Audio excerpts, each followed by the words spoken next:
semuanya, selamat datang kembali di podcast kita, podcast Suara CPNS. Perkenalkan, saya Delia Mutia, saya merupakan analis pengelola keuangan APBN ahli pertama.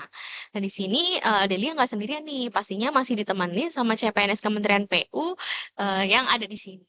Nah, mungkin nanti aku akan kenalin ke kalian satu persatu. Di sini ada Mbak Citra. Halo Mbak Citra. Halo Mbak Citra. Agak delay ya Mbak ya.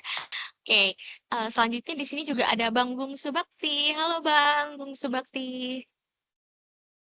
Di sini juga ada Mas Dani. Halo Mas Dani. Di sini ada Mas Dana. Halo Mas Dana.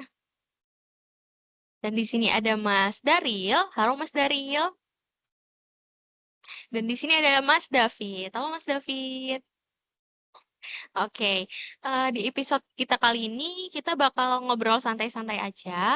Jadi pertemuan 1, 2, 3, 4 kan kita udah sempat bahas ya beberapa topik, mulai dari wawasan kebangsaan, bela negara, Pancasila, terus juga tantangan kita ya. Terus juga kita di podcast sebelumnya juga kita bahas tentang kecemasan tentang Indonesia. Terus juga kita bahas juga ya di podcast kita yang terakhir itu tentang Kementerian PU itu sendiri yang bisa ngebuat PU tuh lebih baik.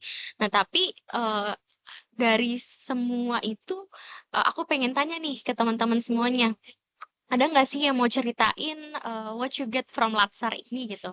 Mungkin dari Mbak Citra dulu ya. Mbak Citra boleh nggak ceritain apa sih yang bisa kita ambil dari Latsar ini dan apa aja yang bisa kita terapin gitu? Ya, silakan Mbak Citra. Oke, jadi tadi seperti yang udah Mbak Delia sampaikan, kalau di awal kita tuh udah belajar tentang wawasan kebangsaan sama kesadaran kita dalam bela negara. Nah, jadi apa namanya untuk bela negara itu ternyata nggak cuma dengan angkat senjata loh gitu. Jadi bentuk kita bekerja dengan penuh integritas itu juga merupakan suatu contoh bela negara gitu. Nah, sama kita juga udah ngebahas isu kontemporer ya di apa namanya di awal itu mulai dari tentang perubahan iklim sampai perubahan cara pandang dan cara bersikap terutama di kalangan anak muda di era globalisasi dan digitalisasi ini. Seperti yang di awal kita bahas terkait dengan kabur aja dulu. Jadi di situ kan kita sama-sama berdiskusi tentang apa saja sih yang membuat para generasi muda itu lebih memilih untuk kabur aja dulu seperti itu kan. Kemudian apa namanya?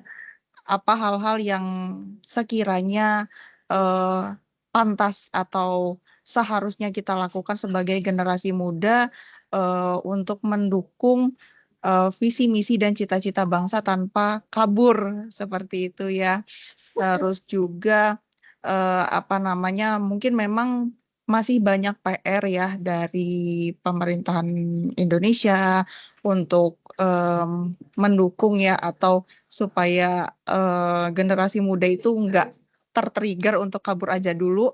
Memang masih banyak banget PR-nya, cuma sudah selayaknya kita sebagai generasi penerus bangsa itu ikut andil atau ikut mengimani upaya-upaya yang sudah dilakukan pemerintah. Gitu Mbak Delia.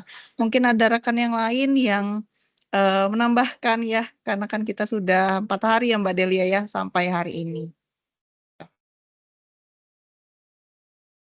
Mungkin dari Mas Dana mau menanggapi Mas? Bener nih, setuju banget tadi sama yang disampaikan sama Mbak Citra. Di Latsar ini kita banyak belajar tentang bagaimana bernegara dan berbangsa yang baik nih. Sebagai CPNS tentunya juga biar kita lebih siap mengabdi nih dan jadi loyal buat negara. Kalau dari saya sih mungkin yang saya banyak belajari banget ya dari Latsar ini. Yang pertama itu tentang realitas kebangsaan masa kini ya, di mana kemarin tuh banyak banget juga kita belajar tentang polarisasi sosial dan juga apatisme generasi muda yang terjadi. Kemudian krisisnya identitas kebangsaan di era digital ini nih. Tantangan multikulturalisme yang muncul dan juga globalisasi yang semakin masif sekarang ini banyak juga nih menjadi ancaman buat bangsa nih. Ditambah juga dengan hadirnya AI yang memiliki algoritma negatif yang dimana dampaknya nih bisa mengancam tidak hanya tingkat-tingkat kecil tapi bisa sampai negara nih ancamannya seperti AI deepfake yang lagi marak belakangan ini buat disalahgunakan untuk mengganti wajah-wajah tokoh tertentu baik itu tokoh politik, pemerintahan maupun pejabat-pejabat negara ini. Nggak cuman itu, hal ini juga selain menjadi ancaman buat negara, tapi ancaman buat kita pribadi juga, karena kita juga pribadi bisa kena dampaknya nih. Sehingga kalau menurut saya, ini diperlukan, governance atau tata kelola yang baik dan juga regulasi yang lebih ketat nih ke depannya, dari pemerintah sebagai regulator. Mungkin itu sih dari saya yang dipelajari di Latsar ini. Ya, mungkin dari Bung Subakti ada tanggapan kan nih Bang tentang eh, apa namanya paparan dari Mas Dana gitu. Terima kasih kesempatannya sebelumnya Mbak Delia. Kalau dari saya pribadi ya, 4 hari ini sih bukan cuma pelajaran aja sih buat saya, bukan cuma proses nambah ilmu, tapi membuka pandangan saya lah sebagai ASN baru untuk memperkaya wawasan kebangsaan saya, bela negara. Jadi menciptakan perspektif baru lah buat saya sebagai ASN muda ini. Ternyata bela negara itu nggak cuman sebatas jargon gitu loh, tapi kita itu sebagai ASN muda itu kita harus bisa menunjukkan tindakan nyata yang berintegritas, kita peduli terhadap sosial, kemampuan beradaptasi terhadap isu-isu juga kita perlu, sama sebagai ASN juga kita itu sebagai pelayan masyarakat kita harus tangguh secara moral, secara intelektual juga harus maju dan tanggaplah sama perubahan zaman biar mencerminkan nilai-nilai dasar ASN yang berakhlak. Kalau saya sih nangkepnya gitu ya Mbak. Aku setuju sih kalau misalnya dulu kan kalau misalnya orang awam anggap bela negara tuh orang-orang yang angkat senjata saja gitu kan, yang cuman orang-orang militer aja gitu. Tapi ternyata bentuk bela negara tuh juga bisa loh dengan cara kita sederhana kayak misalnya kita buat poster apa namanya atau juga kita nggak serta-merta menerima informasi dari pihak luar gitu secara mentah-mentah itu juga bisa merupakan salah satu contoh bela negara gitu. Coba bayangin kalau misalkan kita langsung terima informasi dari orang lain secara mentah-mentah dan itu bisa menjadi perpecahan di Indonesia kita gitu di khususnya di Kementerian PU gitu kan itu juga merupakan apa ya salah satu bentuk bela negara kita juga lah gitu. Nah mungkin ada tanggapan gak nih dari eh, Bang Dani ya atau Bang David nih yang mau nanggepin duluan? Ya, Bang saya sih David ya? menurut saya selama 4 hari sih kita dikasih bekal ya untuk membangun kesadaran. Jadi bisa nanamin nilai bela negara untuk sama meningkatkan kemampuan berpikir juga kan dalam menghadapi tantangan Indonesia ke depan ya. Kayak sekarang kan sudah sangat banyak ya isu-isu yang mengancam Indonesia ya, kayak korupsi lah, terorisme, keamanan, sampai perubahan iklim tuh dijelaskan sama Pak Setio juga kan. Nah, apalagi di era digital saat itu tantangannya semakin luas kayak penggangguan sosial, krisis identitas, kayak pengaruh negatif atau yang teknologi AI yang kayak dijelasin Bang Dana tadi. Jadi kayak sebagai CPNS tuh eh, kita tuh punya peran sangat penting untuk menyebarkan pesan positif tentang Indonesia, memberikan pelayanan yang adil juga, berpartisipasi dalam kampanye digital, yang membuat poster segala macam. Melalui kegiatan survei yang dilakuin, diskusi juga, dan hak masyarakat tentunya. Jadi CPNS itu diharapkan mampu menemukan kesadaran dan kepedulian dan tindakan yang sesuai dengan nilai keadilan, gotong royong, dan berintegritas tentunya. Tujuannya adalah agar ASN itu bisa menjadi teladan dan membawa pengaruh positif dalam membangun Indonesia di tengah tantangan zaman dan perubahan teknologi.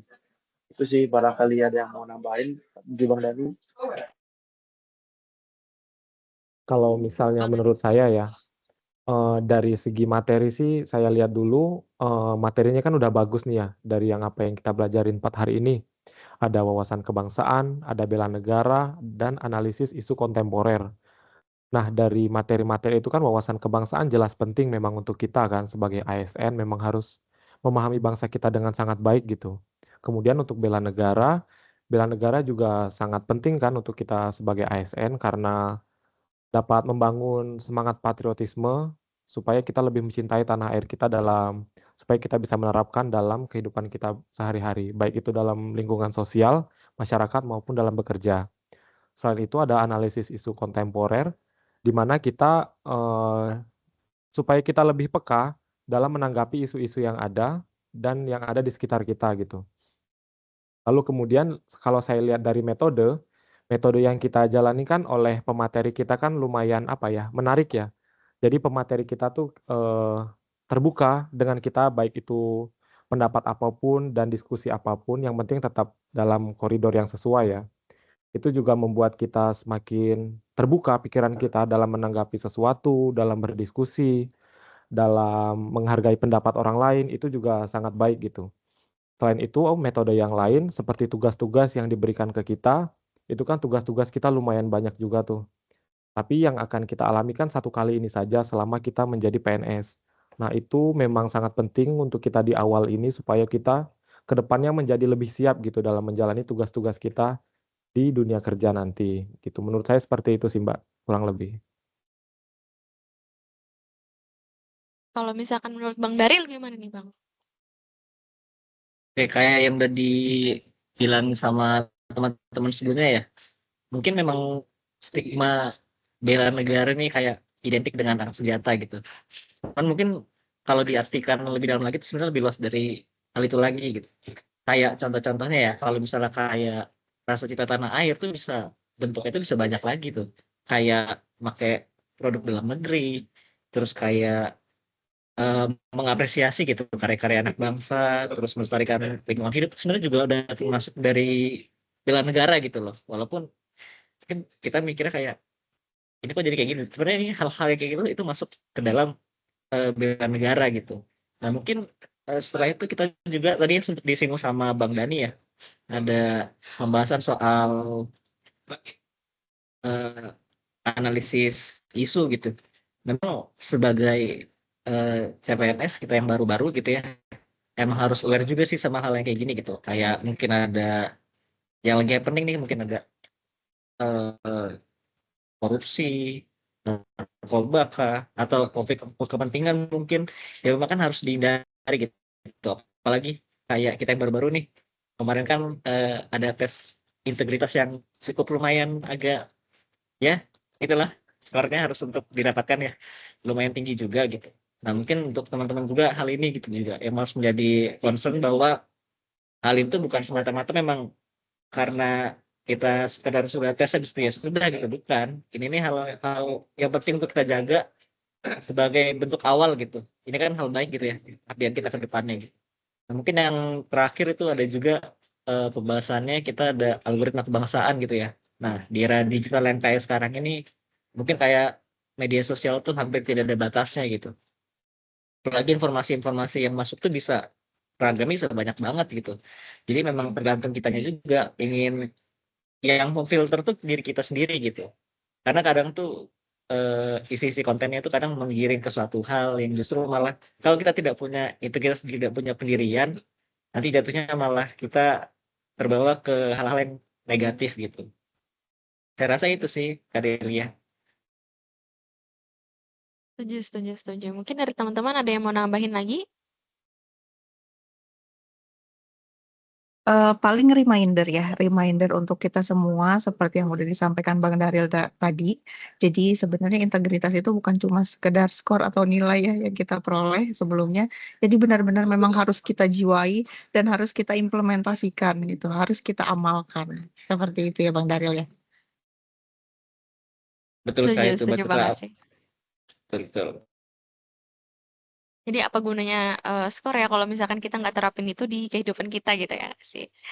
Oke, nah mungkin aku ada sedikit apa ya statement sih, maksudnya untuk ngingetin kita ya sama CPNS PUPR sama SNP UPR bahwa kita tuh di sini tuh berperan sebagai teladan gitu loh, teladan untuk orang-orang yang eh, coba yakin kalau misalkan kita bukan PS, terus kalau misalkan ngelihat PNS tuh kayak apa ya, kayak citranya pemerintah lah gitu, kayak wajahnya pemerintah gitu. Nah, jadi ya kita yang ambil peran nih buat jadi pemersatu bangsa, buat jadi agen perubahan, sama buat junjung integritas dan jangan lupa untuk tetap semangat bela negara di kehidupan kita sehari-hari gitu.